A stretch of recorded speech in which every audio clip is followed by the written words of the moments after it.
There you go.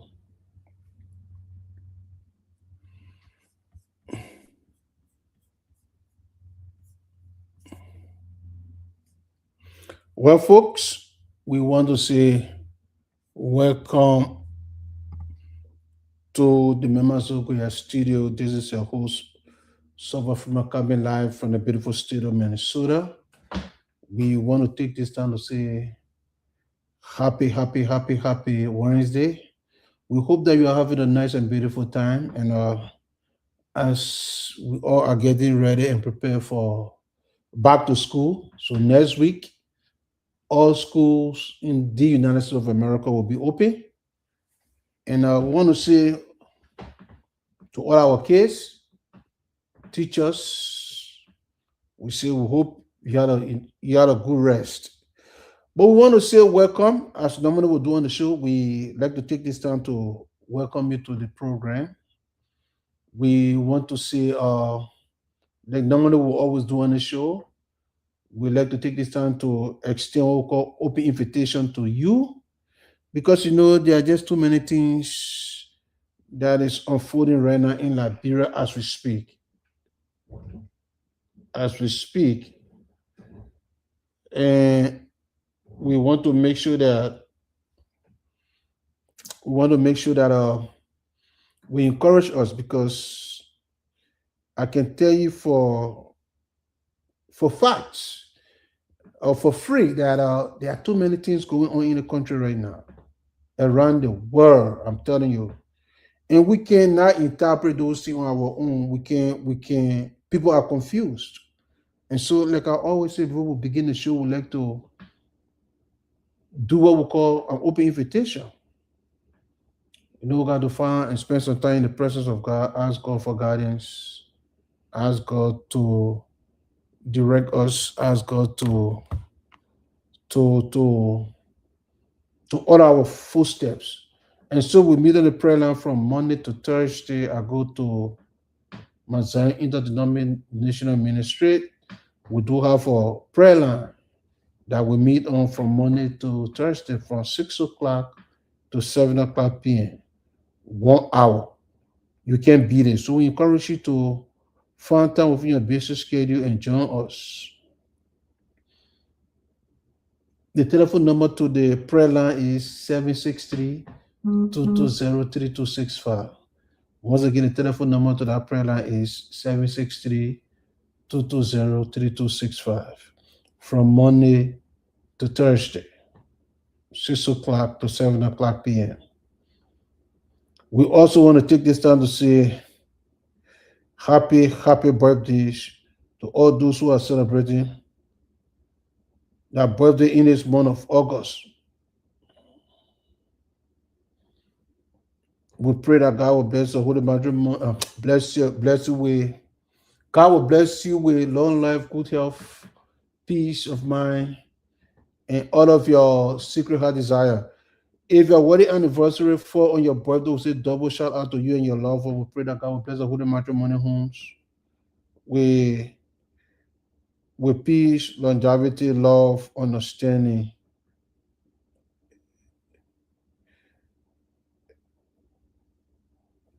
If you're bereaved, we also want to take this time to say our deeper condolences to you and your family. We pray that God will comfort you, God will strengthen you during a difficult time of bereavement.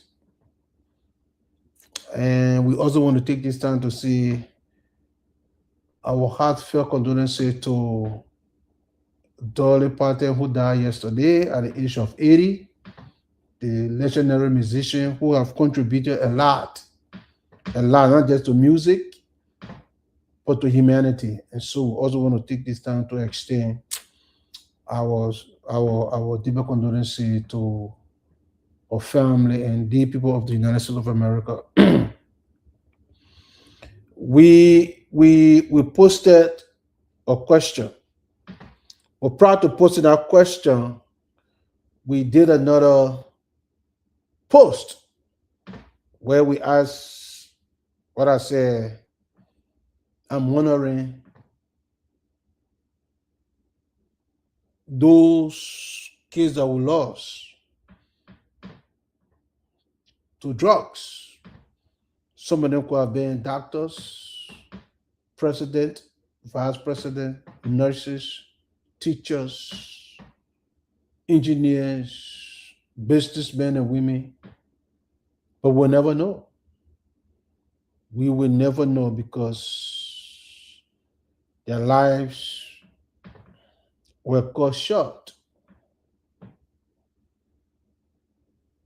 People that were entrusted with power to make sure that they protect us, but instead they inflicted harm against us, our children. And so then we follow, because since the arrest of the former vice president, they have created a hairline. And we understand that. We respect people's feelings. We respect people's emotions. We respect people's belief. But at times, there are just certain things that we cannot allow family shape or tribal line to blind our thinking. And that is something that we find happening since the beginning of the case, where since the former vice president was arrested, and we have been sitting and listening to people across the political spectrum in regards to what the feeling, how to feel. And then it dawned on me, after retrospecting, after listening to those people, then I said to myself, who do we consider heroes? And so that is the question I want us to answer today. And so we will put the link up. We encourage you that if you have suggestions or thought, you can drop it in the chat. You can also message us or we'll answer your call. But I really wanted us to digest that question. Who do we consider hero in Liberia? Who? Who do we consider hero?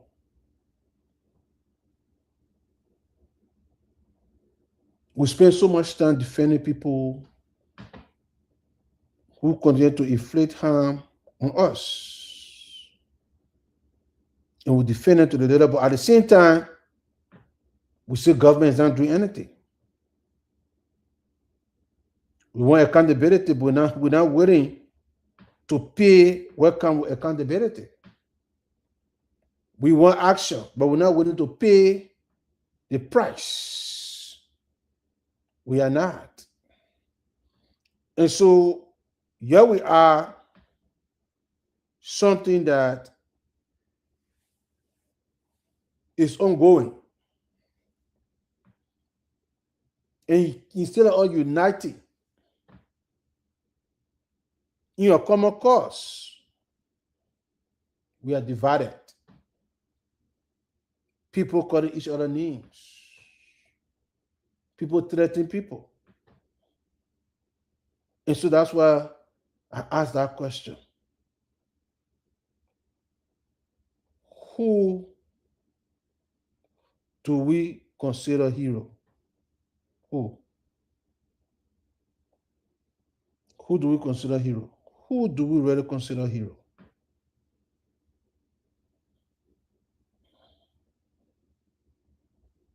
That's the question I want us to answer. Because hero to me are people that protect us against the bad people, that put our life on the line to protect us against bad people, that will make sure we are not harmed by bad people. But it became very apparent to me that that is not the case. That is not the case. And so, if we can't be very objective, then or we can't let common sense to prevail. And so maybe for every one of us, the definition of hero or how hero is to us, maybe it means something different. And so that's why we ask the question and we say, give us your honest answer.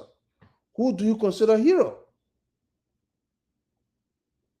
Maybe your hero is somebody who treats you like trash, somebody who,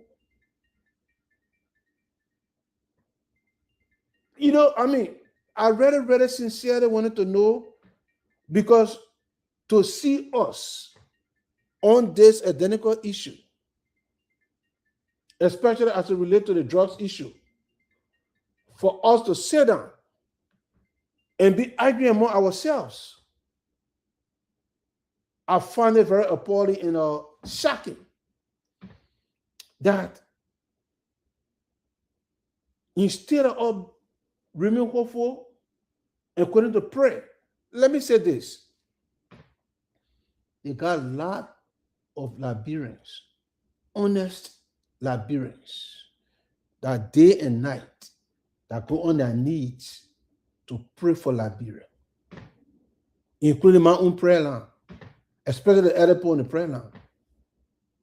Every time I pray request, God, please bless Liberia. I'm telling you. And so we see God moving.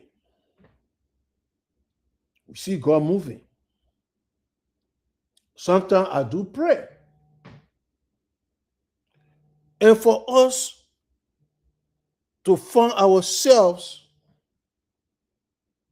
in this position, that we should be glad that at least we are getting somewhere. And then we are divided. And the reason why I ask this question, I will give you a couple of examples. When the former chief of protocol, Finabono, when she was arrested, currently going through the investigation, we saw women lying down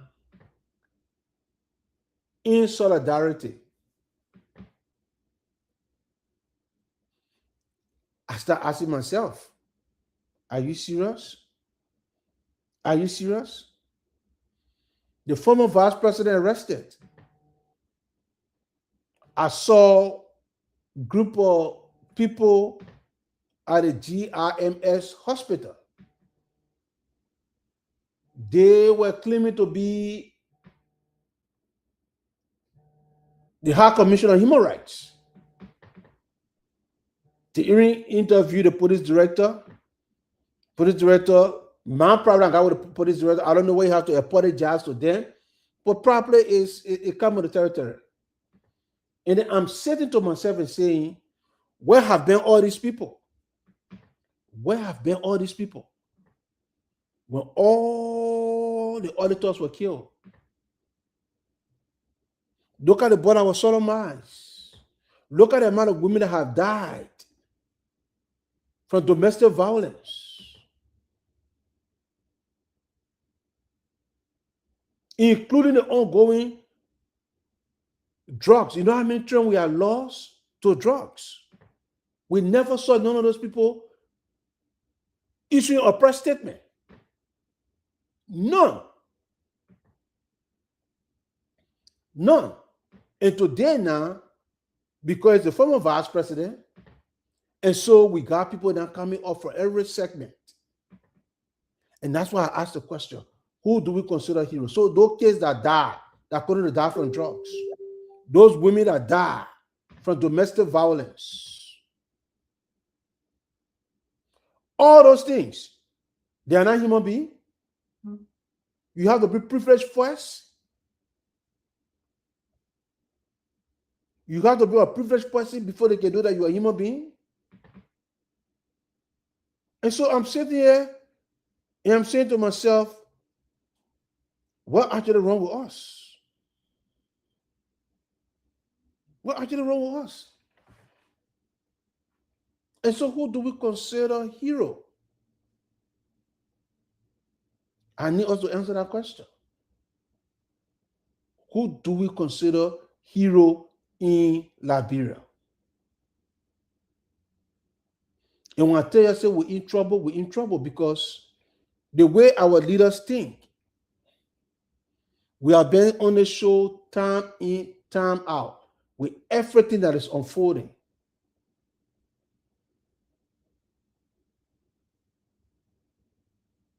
The thing we're supposed to fight for, we can't fight for it.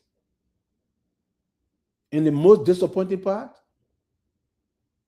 followed by the youth, the young people who continue to get in the street for no good reason. For no good reason.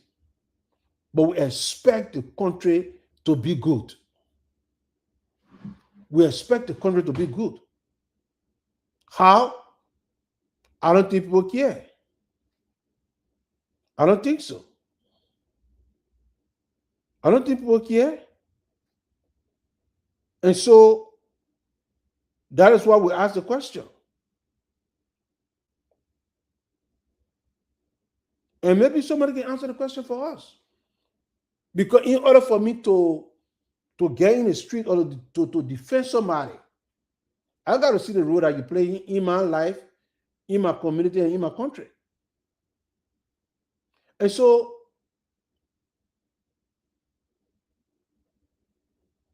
what they're trying to tell us is that if you do not have money,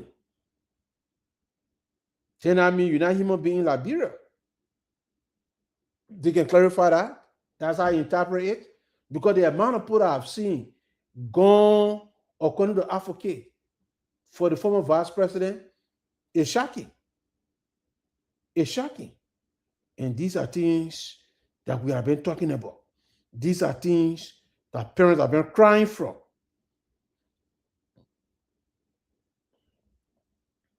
Think about it.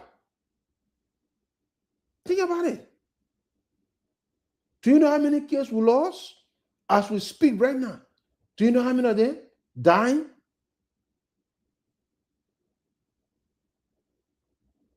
So, who do we consider heroes?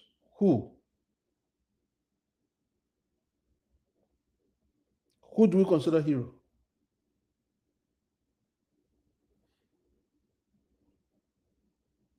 And so now, people are threatening that if this happen, that happen, we'll take this action, we'll do this, we'll do that. Good for y'all. Good for y'all.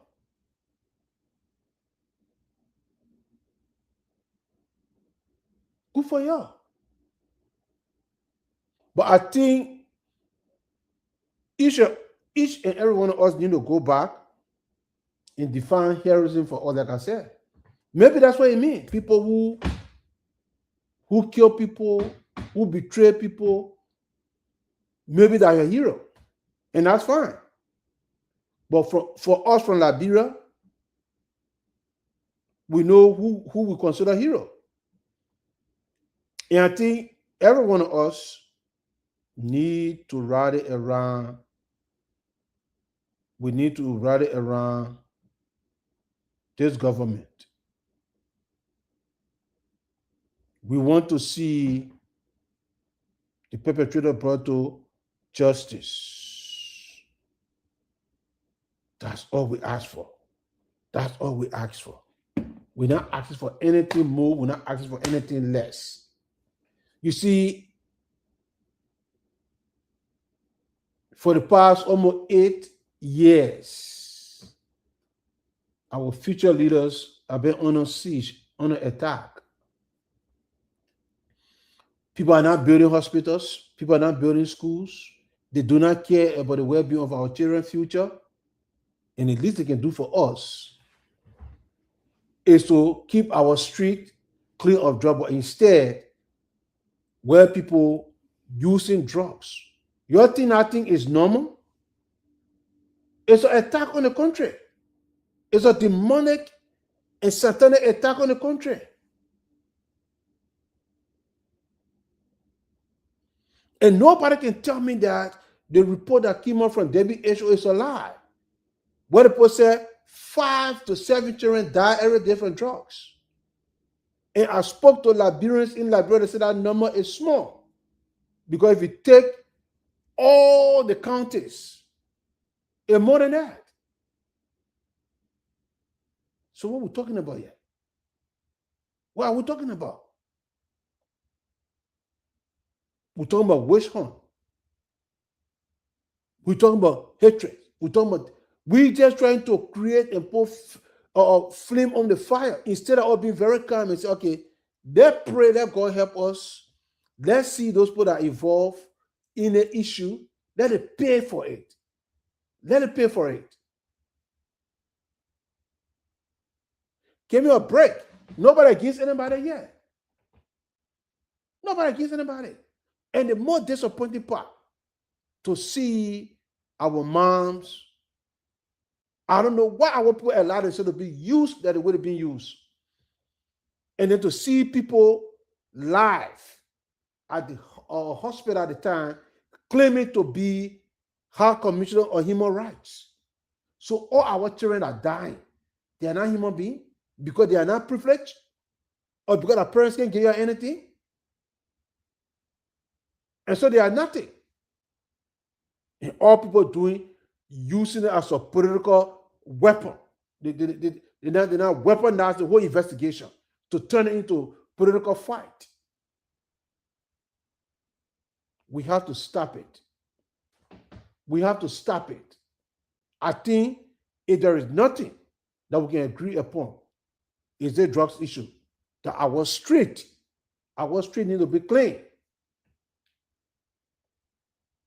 And so we went to listen to the police director, a very powerful press conference. He gave you an update on the case. And so I hope you're listening for the next few minutes, and then it left for you. Now, if you still want to continue on the negative path, that's up to you. But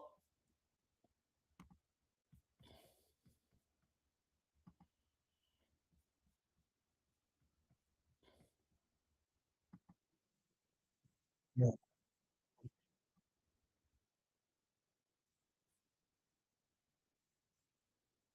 Okay. So we're going to bring that to you, and we're going to listen to the update. That's what we do on the show. We try to educate, we try to inform.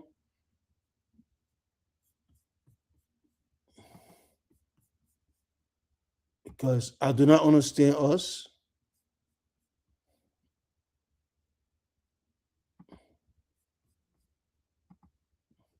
And so we'll take our seat quietly, and then we will allow you to listen to the police chief.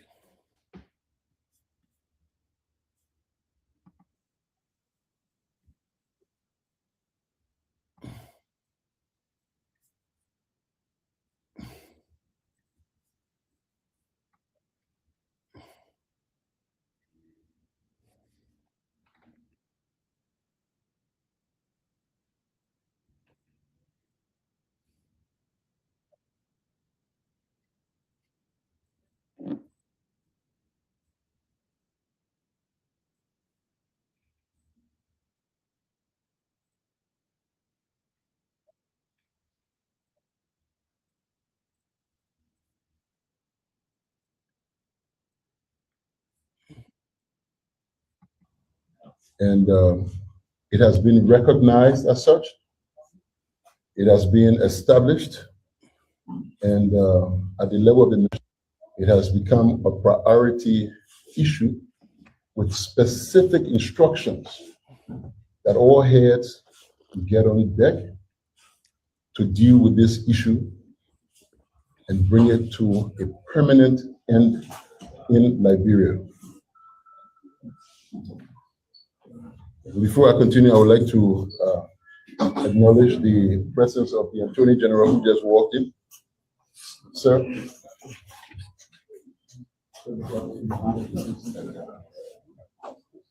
Well, we first we didn't think the Attorney General would have made it, but this just shows the commitment to this particular process and have been authorized by the Attorney General of the Republic of Liberia to continue this particular briefing. It's absolutely imperative at this point in time that we give some detailed understanding as to what we're dealing with here in this country. And I think a lot of actors take it for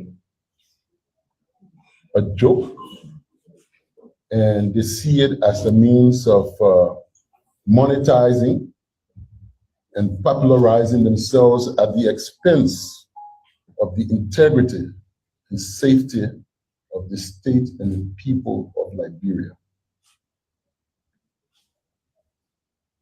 It's very disappointing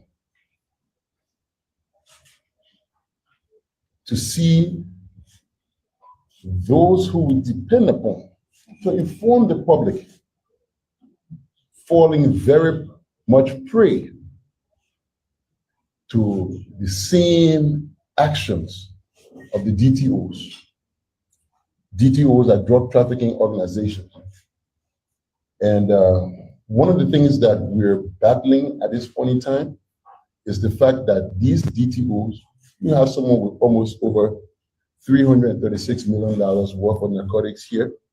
Definitely one of the things they have access to is unlimited resources.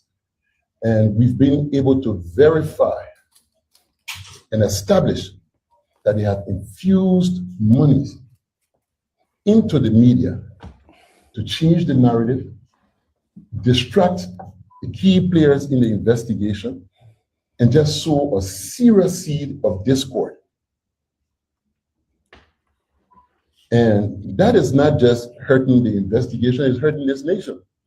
If you claim the patriotism that you build your platform upon and you stand upon to say you're doing this to redeem this nation, for once, put that moral bankruptcy aside and do something for the future of this country.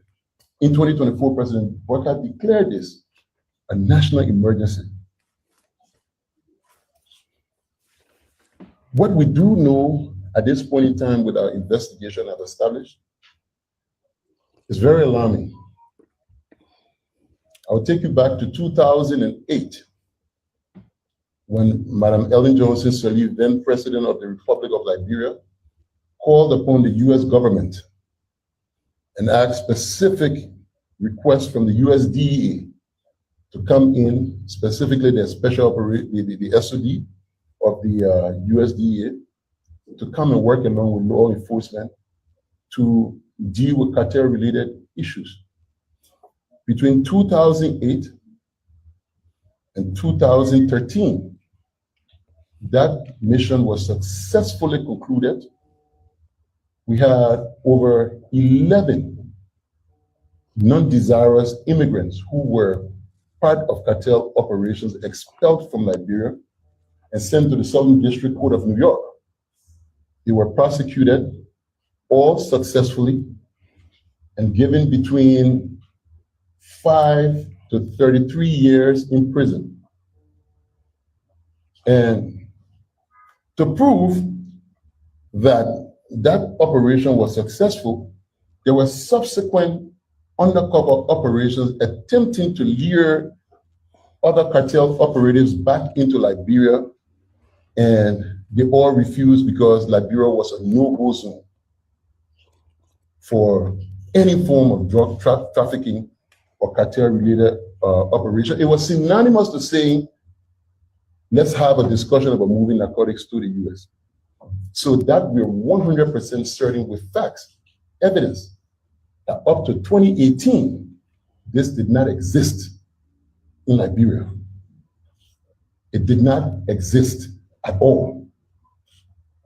Fast forward to what we're dealing with right now.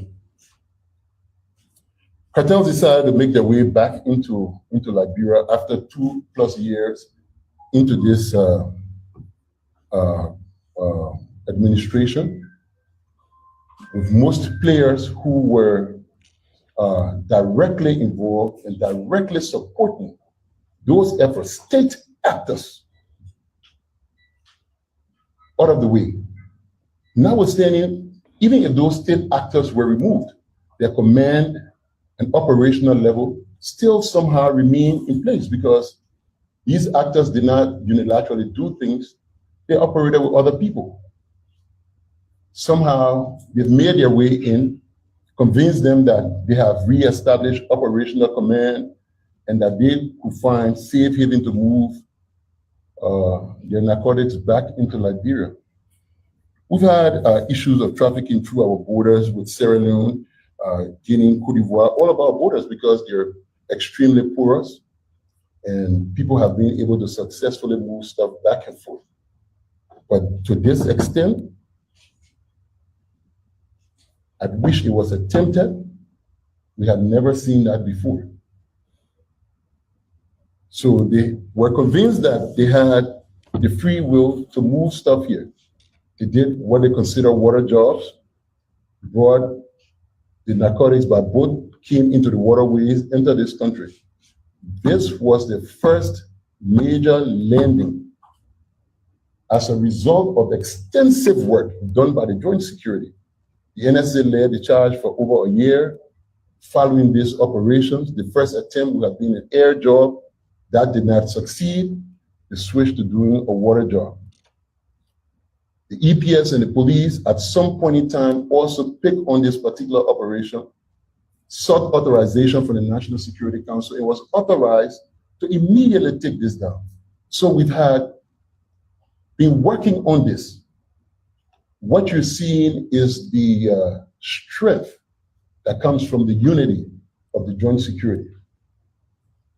We brought together everything that we had acquired, EPS and the police working together, the NSA, and we were able to verify and corroborate every last piece of evidence that we had collected over a period of time. The first movement was assisted by state actors, not at the most senior level, but within operational command, people who had authority at some level. As such, today, the details will be out and shared directly with through the Press and Public Affairs of the Liberia National Police. We have identified key state actors who played a role in transporting, escorting the movement of these narcotic substances from the landing site to the holding ground, using police vehicles as escort, one in the front, one in the back. These officers have been identified. One, the Chief of Highway Patrol, Mr. Wadell Kwabo, and also the Chief of Major Crimes, Mr. Blake, who are subsequently charged, now in detention at the Liberia National Police Headquarters, and will be turned over to the court today for prosecution. We've also identified the Deputy Commander at the Roberts International Airport for the LDEA as a key actor as well. We have identified other state actors who we're working with. The investigation continues with them. When the time is right, we will be putting the information out. But this is just a clear example to let you know that Liberia is closed for business. What we know as of today, we're investigating previous state actors at presidential appointment levels who operated between 2019, 21 on to 23. We've been able to identify the command and control of the drug trafficking organization. One key thing that you all should know that these traffickers will never be brave to enter a country with this particular extent of narcotic substances. They had assistance. They were convinced. They were shipping out of here in containers. And I mean, the more we dig, the more revealing it becomes. And the case just keep going from one level to another level to another level. But we can guarantee the Liberian people that there's absolutely no one in this country who is above the law. The chips will fall wherever they may. We're going back as far back as this thing can go. Right now, our investigation is around 2021, and we have identified key players, definitely sanctioned as state actors at very, very senior level of this government, of the Republic of Liberia. And I know as we go back, everybody's going to have their own concerns. The distraction will continue, the attacks will grow, but we are resolved that if we must end this thing, it's not about seizure, making few arrests, putting people in jail. It's about going to the roots and dismantling it. We've established the involvement of the LDA over the years, the EPS, the NSA, and the National Police. This has been entrenched in this country over the years. We're committed to the Liberian people. We get to the roots of this. Everybody who touched this substance, who financed, who abused their state-given authority by the people to make this thing happen, to bring the destruction of our youth and the future of this country, to jeopardize it to the extent to which we are seeing, they will answer for it. They will definitely answer. His Excellency continues to push that there's absolutely no one above the law. So to those of you who know yourselves, and you know the roles that you've played, we're on you. We're definitely on you. We're coming for you. Wherever you go, whoever you are, the law is, there's absolutely no one in this country above the reach of the law. So a key enabler of bad governance in this place has been the culture of impunity. That people believe that they can shield themselves behind these positions and believe they can do anything and nobody will ever answer for it. Gone are those days. We're going to make sure that this thing is dealt with and the future of this country is secured. I want to caution our people. I love this country, and that I come back, I want to be a Liberian again. I love how unique and how special we are. I also recognize the challenges we do have as a nation, the high level of illiteracy. But we depend on you all. So inform the public on the basis of good evidence and good evidence only. For once, put this nation first. Let that moral bankruptcy that you can just take money from anywhere at any point in time, and because you can do it, you just believe that everybody else in public service is supposed to be able to do the same. No, or not like that. The reason why you keep hammering it and believing it, and not to every one of you, but those who keep pushing and drawing that line, it is evident that you know yourself, you know where you can compromise, and that's why you're coming. This attack, bring it on. You can say anything you want to say, you want to smoke your opinion, that your opinion, you get it. Anyway, you want to smoke it. But the truth of the matter is we'll continue to inform the Liberian people, we'll combat lies with truth, we'll present facts before the court, people will be prosecuted, they will go to prison, people will answer for these charges. I would like to inform you all, and thanks to the government, our request for assistance from foreign governments have been answered.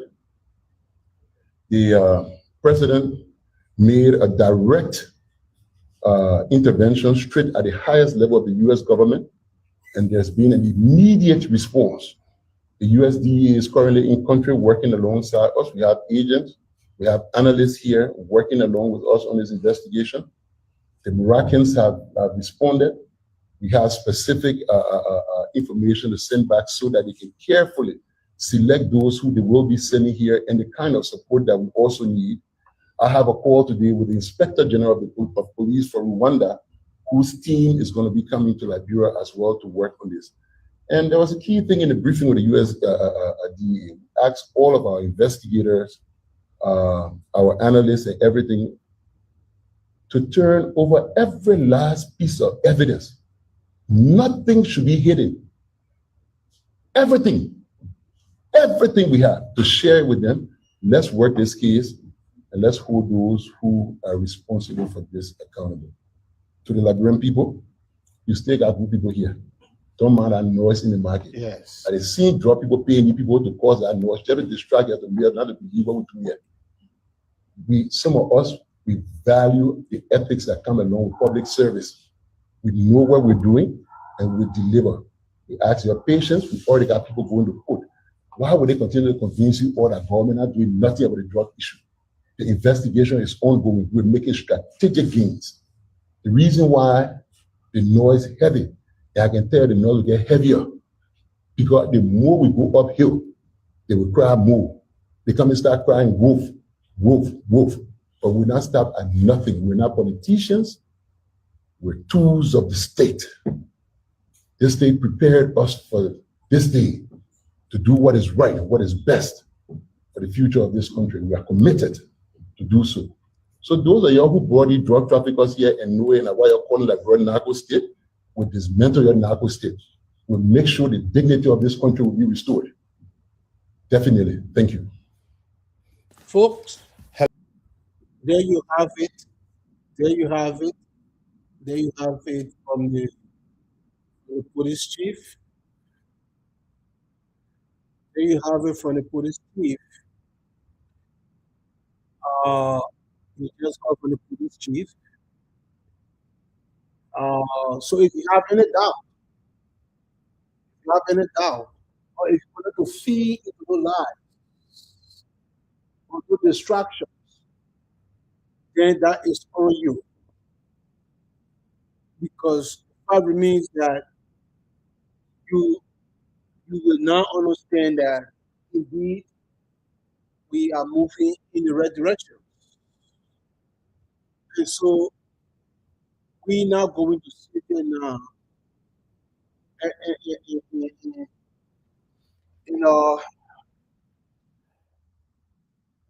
I don't know what to say to you, but you heard from the police chief. All of the all of the answer that you're looking for, the video is there so you can watch it. Also encourage you to spread it. But when you listen with an open mind, because he explained in detail, the man speak too much book. He spoke common English for the common Liberian people to understand the magnitude of the case. So now, what it? And he said, the higher they go, the more crowd will cry because you know it comes to challenges. But one thing I want to understand, I've been telling people, friends, family members, I said, everything is going on. And thank God he confirmed it that they got boots on the ground. Every evidence that God is sharing, turning over to the U.S. Intelligence forces. So if you're still believing now that the U.S. is taking side, or the people that come from Morocco or from Rwanda, that one is up to you now. There is nothing we can do. Nothing we can do. So to name my people that say they still got found and go back to Nigeria. We have to identify those people. We have to identify those people. We have to trust them with power. Because if we really want deliverance, like I said, they got to pray for this country. And we see that prayer manifesting itself. But now we have to take the next step in the physical. So don't listen to all this or yes, they say, blah, blah, blah. Let's give credit what credit due. And so on that note, we want to say thank you. We hope that you watch the video and you share the video. We will be back here, same place, same time, on Friday. Until then, this is your boss of from saying so long. A beautiful state of Minnesota.